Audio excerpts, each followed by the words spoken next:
At first, everything was simple. I settled in the kitchen, enjoying the light and silence to bring my thoughts and body into order.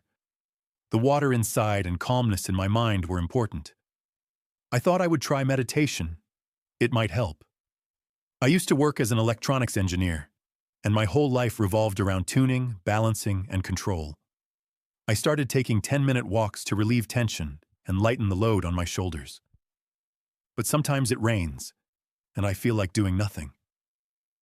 Then I would just sit down to think. My blood pressure would fluctuate, sometimes too high, then suddenly normal, and I realized that I couldn't keep living like this. The first nights, it was hard to fall asleep. My heart raced as if it were crying out for help. At first I laughed. Was this just breathing and bending? But I decided to give it a try. After a week I felt relief. Getting up became a little easier, and my heart wasn't pounding as much. Friends called, talking about pills, exercise, and how I was changing. I found a Soviet breathing technique by Strelnikova, laughed at first, but then I started doing it. Suddenly it became easier.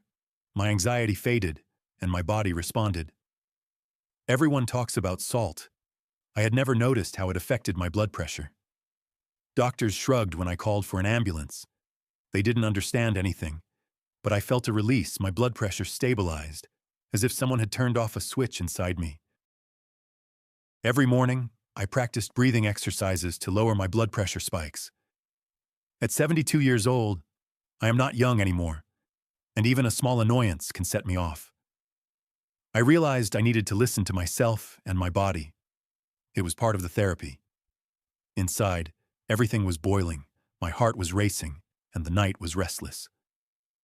Suddenly, my blood pressure shot up very high, waking me from the noise in my head, and my wife was scared. But I understood that my system needed to minimize excess. I gave up sausage and began to figure out what my body truly needed.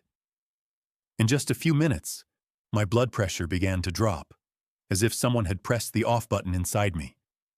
Now, every morning, I do my exercises, and everything inside becomes clearer.